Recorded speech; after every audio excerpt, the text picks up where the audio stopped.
برادران ملت اسلامی، السلام علیکم ورحمۃ اللہ وبرکاتہ۔ الحمدللہ وکفا وسلام علی حبیبہ المصطفیٰ، اما بعد فاعوذ باللہ من الشیطان الرجیم، بسم اللہ الرحمن الرحیم۔ وَأَمَّا بِنِعْمَةِ رَبِّكَ فَحَدِّثْ، صدق اللہ مولانا العظیم۔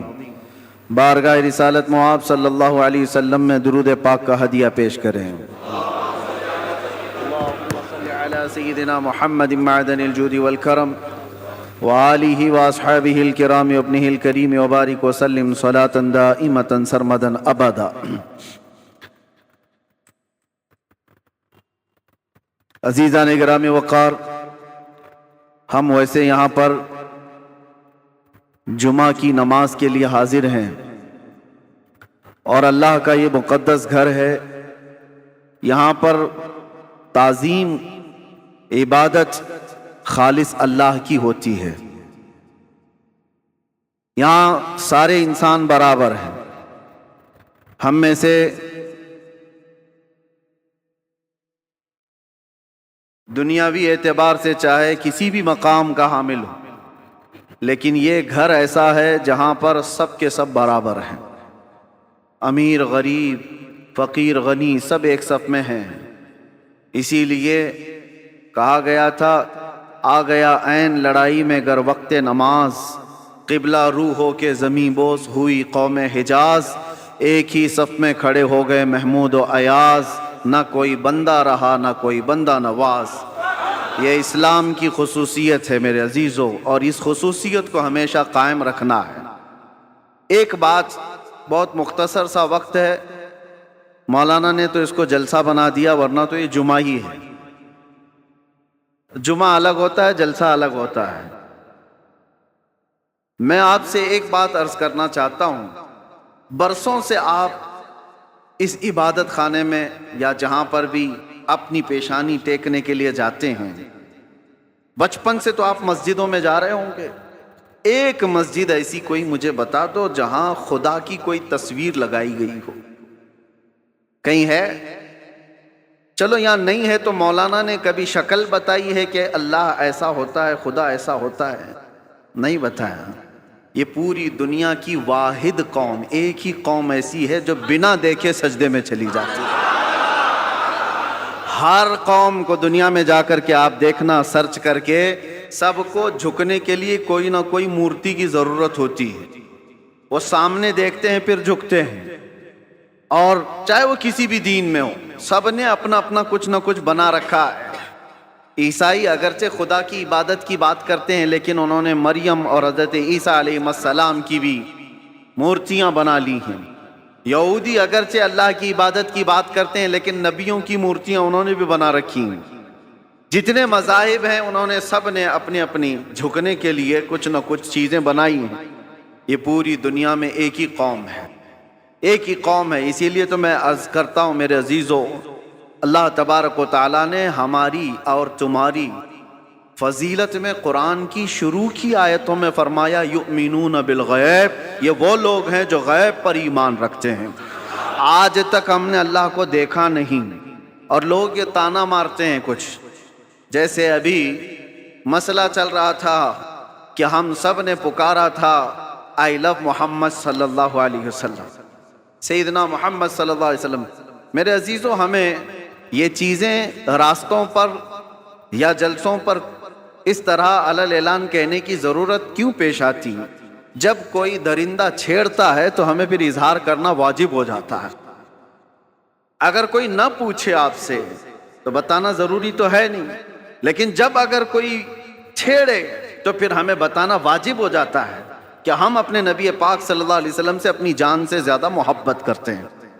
تو کسی ایسے ہی کیڑے مکوڑے نے یہ سوال کیا تھا سوشل میڈیا پر کہ یہ مسلمانوں کو دیکھو، جگہ جگہ یہ پرچم اٹھائے ہوئے ہیں کہ اپنے نبی سے محبت کرنے کی بات کرتے ہیں، ان سے ذرا پوچھو کیا انہوں نے اپنے نبی کو دیکھا ہے؟ جس سے آئی لو محمد کہہ رہے ہیں، کیا محمد صلی اللہ علیہ وسلم کو انہوں نے دیکھا ہے؟ اس ظالم کو تو میں یہ جواب دیتا ہوں، بن دیکھے جب یہ حال ہے۔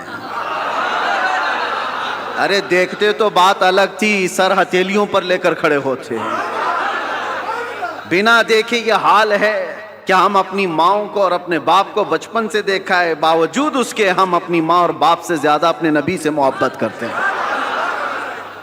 یہ اللہ تبارک و تعالیٰ کی طرف سے ہمیں عطا کیا ہوا ہے۔ میں آپ سے یہ بات کہنا چاہتا ہوں کہ دنیا اسی میں پریشان ہے کہ ایک ایسی قوم ہے، نہ اپنے خدا کو دیکھیے نہ اپنے نبی کو دیکھیے، لیکن دوسروں کی بنسبت اس قوم کا حال یہ ہے، دوسروں کو پرچار کر کر کے بلانا پڑتا ہے، اور یہ بنا اعلان کے جمعہ میں بھر جایا کرتے ہیں۔ آج تک کبھی جمعہ کا پوسٹر لگتا ہوا دیکھا آپ نے کہ اس مسجد میں جمعہ کی نماز ہونے والی ہے؟ بچپن سے کبھی سنا آپ نے؟ ایک اذان ہوتی ہے ساری صفیں بھر رہی ہیں۔ ہر مسجد کا حال ہے۔ جمعہ میں کون تمہیں دعوت دے کر بلاتا ہے؟ مؤذن صاحب گھر گھر جاتے ہیں، پوسٹر لگایا جاتا ہے، پرچار کیا جاتا ہے؟ نہیں۔ اس بات سے تو دنیا خوف زدہ ہے کہ آخر ان کو کون جمع کرتا ہے ان صفوں میں، اور صفوں میں آنے کے بعد کسی کی کوئی وی آئی پی صف نہیں ہے۔ جو پہلے آیا وہ پہلے بیٹھ گیا۔ وہ کسان کا بچہ بھی سامنے بیٹھ سکتا ہے، کسی غریب مزدور کا بچہ بھی پہلی صف میں بیٹھ سکتا ہے، اور بادشاہ اگر تاخیر سے آئے تو پیچھے ہی بیٹھا رہے۔ یہ نظام کہاں سے ہے؟ یہ آج تک ان کو کون بنا کر رکھا ہے؟ دنیا اس بات سے خوف زدہ ہے میرے عزیزو۔ یہ وہ چیزیں ہیں۔ جارج برنارڈ شاہ ایک بہت بڑا مورخ ہے انگریز، اور اس نے یہ لکھا ہے کہ بہت سارے دنیا میں ریولیوشن آئے، دنیا میں بہت سارے انقلاب آئے، بڑی بڑی شخصیتیں آئیں، جیسے مارکس کا، لینن کا، اور بھی کئی ایسے بڑے بڑے شخصیات آئی، انہوں نے دنیا کے نظام کو بدلنے کی کوششیں کی، لیکن ان کا انقلاب، ان کا ریولیوشن 100 سال سے زیادہ تک نہیں چلا۔ ان کے اپنے شاگرد جب تک تھے تب تک ان کے انقلاب میں دم تھا۔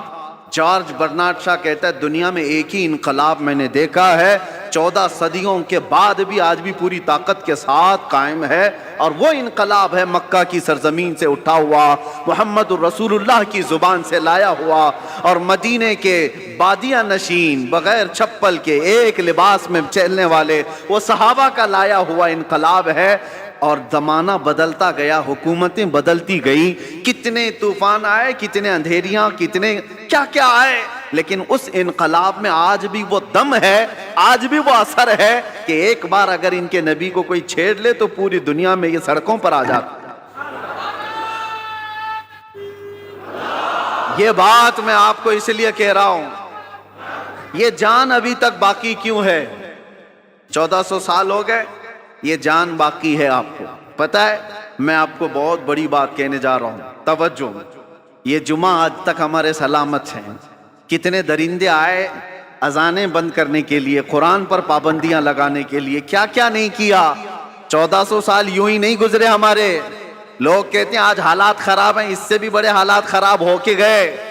چنگیز آیا، ہلاکو آیا، جنہوں نے مسلمانوں کی کھوپڑیوں سے مینار بنا دیے تھے، بغداد کی پوری سرزمین کو مسلمانوں کے خون سے لال کر دیا تھا۔ اس وقت جب اسلام نہیں رکا تو آج کے نشیڑیوں سے کیا اسلام رکے گا؟ کچھ نہیں ہونے والا ہے، لیکن حالات آئے اور گئے۔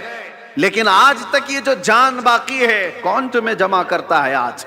ویسے تو مسلمان کسی کی جلدی ماننے والے نہیں، کسی کو قائد بھی نہیں مانتے۔ کوئی ہمارا ایک لیڈر ایسا ہے نہیں جو سب کو جمع کر دے، اس کے باوجود بھی ان صفوں میں کون جمع کرتا ہے؟ امام کی بھی وہ حیثیت نہیں ہے تمہیں جمع کرنے کی۔ بھائی امام کی حیثیت کو کیا ہے وہ تو ہم جانتے ہیں، ہر مسجد کا وہ بیچارہ وہ اپنے ہی گھر بار کی فکر میں ہے۔ لوگ اس کو خالی جمعہ اور امامت کے طور پر دیکھتے ہیں، باقی جمع کرنے کی طاقت یہ پوری وہ نہ امام کی ہے نہ مؤذن کی ہے، اور بڑے نیتا کی بھی نہیں۔ جب ان کا کوئی بڑا نیتا نہیں، کوئی بڑا قائد نہیں، تو یہ لاکھوں کی تعداد میں صفوں میں ان کو ہر جمعہ کون جمع کرتا ہے؟ اور صرف یہاں نہیں، پوری دنیا میں کون جمع کرتا ہے؟ یہ رمق، یہ دمک آج تک ان کے چہروں پر باقی کیوں ہے؟ آج پوری دنیا تمہیں آتنکواد کا ایک لیبل لگانے کے لیے کیا کیا نہیں حربے استعمال کیے، پوری میڈیا کا استعمال کیا۔ داڑھی دکھے تو لوگ کہیں ٹیررسٹ ہے، ٹوپی دکھے تو لوگ کہیں ٹیررسٹ ہے۔ سب پروپیگنڈے کے باوجود نہ ٹوپی اتری نہ داڑھی اتری۔ آج بھی ہے یا نہیں ہے؟ اس لیے میں بتانا یہ چاہتا ہوں کہ یہ رمق، یہ دمک، یہ جان آج تک باقی کیوں ہے؟ اس لیے کہ ہمارا رسول زندہ ہے تو دین بھی زندہ ہے۔ رسول زندہ ہے، اور زندہ رسول کا دین قیامت تک زندہ رہنے والا ہے. ہمارے اندر جو زندگی باقی ہے نا، یہ جو رمق دمک ہے، یہ جو کچھ بھی چمک دمک ہے، صرف اس لیے کہ وہ جو نہ تھے تو کچھ نہ تھا، وہ جو نہ ہو تو کچھ نہ ہو. جان ہے وہ جہان کی، اور جان ہے تو جہان ہے. وہ ہیں آج بھی ہمارے درمیان. اسی لیے اللہ کے بڑے عذابات نہیں آتے. قرآن میں اللہ نے فرمایا وَمَا كَانَ اللَّهُ لِيُعَذِّبَهُمْ وَأَنْتَ فِيهِمْ. اللہ اس قوم پر ویسا عذاب نازل نہیں کرے گا جیسے پچھلی امتوں پر کرتا تھا، اس لیے کہ ان کے بیچ میں میرا محبوب آرام فرما ہے. اب جو بات میں کہنے جا رہا تھا وہ یہ، آپ ان مسجدوں میں آئے، کبھی خدا کی تصویر نہیں دیکھی، کبھی خدا کا کوئی چہرہ، کوئی اس کا آکار نہیں دیکھا اور نہ ہی سنا ہے، اور ہم بنا بھی نہیں سکتے. جو آنکھوں میں آ گیا وہ خدا نہیں ہو سکتا. بات سمجھ کے چلو، جو نظروں میں آ گیا وہ خدا نہیں ہو سکتا. خدا کسی چیز میں سما نہیں سکتا، وہ محیط نہیں ہے. اب دوسری بات، یہاں تک تمہاری زندگی باقی ہے. دوسری ایک بات، جب بھی آپ مسجدوں میں جاتے ہیں، امام صاحب سے کیا قرات سنتے ہیں؟ فجر میں، مغرب میں، عشاء میں تو بلند آواز سے قرات ہوتی ہے، سن تو لیتے ہوں، جمعہ میں بھی ہوتی ہے. جب بھی آپ آتے ہیں رکعت باندھنے کے بعد امام جو ہے پہلے کیا پڑھتا ہے؟ الحمدللہ ہی پڑھتا ہے نا، سورہ فاتحہ ہی پڑھتا ہے، الحمدللہ رب العالمین. سب خاموشی سے سنتے، سالوں سے سنتے آ رہے ہیں، سالوں سے. تو کبھی آج تک ایک مقتدی جو امام کے پائجامے کے پیچھے تو لگا رہتا ہے، امام کی ناڑی کہاں بندھی ہے وہ تو دیکھتا رہتا ہے، امام کہاں جا رہا ہے کہاں نہیں یہ تو دیکھتا رہتا ہے، ایک بار بھی کوئی مقتدی آ کر کے نہیں کہا کہ یہ بہت پرانی ہو گئی سورہ، کوئی نہیں تو پڑھو؟ کبھی کہا کسی نے؟ بلکہ حالت یہ ہے کوئی نہیں کہتا امام سے کہ کیا مولانا ہر دن تو سورہ فاتحہ پڑھتے ہی ہو، ہر دن سورہ فاتحہ پڑھتے ہو. کوئی نہیں کہا کہ یہ پرانی ہو گئی نیا کچھ لے کے آؤ. نہیں، بلکہ اگر امام نیا کرنے کی کوشش کرے تو قوم اس کو سیدھا کر دے گی. وہی پڑھو جو میرے نبی نے پڑھا ہے، وہی پڑھو. کیوں آج تک کوئی بھی چیز جب ہم دیکھتے ہیں کنٹینیو، بریانی 4 دن کنٹینیو نہیں کھائی جا سکتی، 5 دن روز دال چاول بھی نہیں چلتا. انسان کی طبیعت ایسی ہے کہ ہر چیز اس کو بدل بدل کر کے چاہیے، نہیں چاہیے. لیکن اس میں کبھی نیا کا تصور بھی نہیں آتا. کیوں؟ ایک یہ چیز. دوسری چیز میں نے بتایا، مسجدوں میں ہمارے قرآن وہی ہے، سورہ فاتحہ سے شروع کرتا ہے امام، اس کے بعد چاہے قرآن میں کہیں سے بھی پڑھے سورہ فاتحہ تو پڑھتا ہے. لیکن کسی مقتدی کو آج تک اس بات پر کوئی شکایت نہیں ہے. تیسری ایک اور چیز، تمہارا کلمہ کیا ہے؟ لا الہ الا اللہ محمد رسول اللہ. ایک کلمہ ہے. تمہارے باپ کا کلمہ کیا تھا؟ اور دادا کا کلمہ کیا تھا؟ پردادا کا کلمہ کیا تھا؟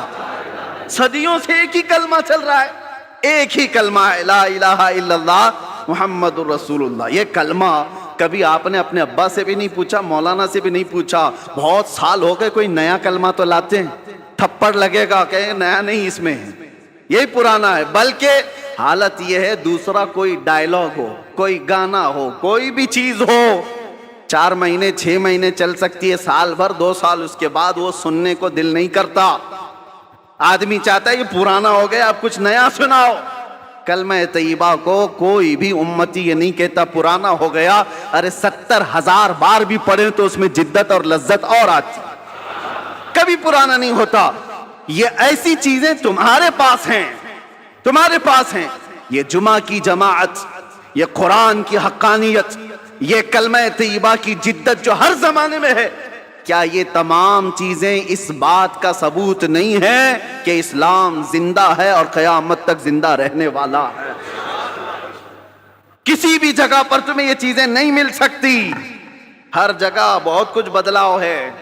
ہاں میں بتا سکتا ہوں چیلنج کے ساتھ، دنیا کا کوئی بھی مذہب ہو، وہ لائے کتابیں اور ہم بتاتے ہیں اس کے کتنے کتنے نسخے ہیں، کتنے کتنے. بائبل میں آج کتنے نسخے، 70 سے زیادہ نسخے الگ الگ ملتے ہیں. یونان میں الگ ہے اور یورپ میں الگ ہے. جو انجیل Bible Old Testament New Testament سب بدلی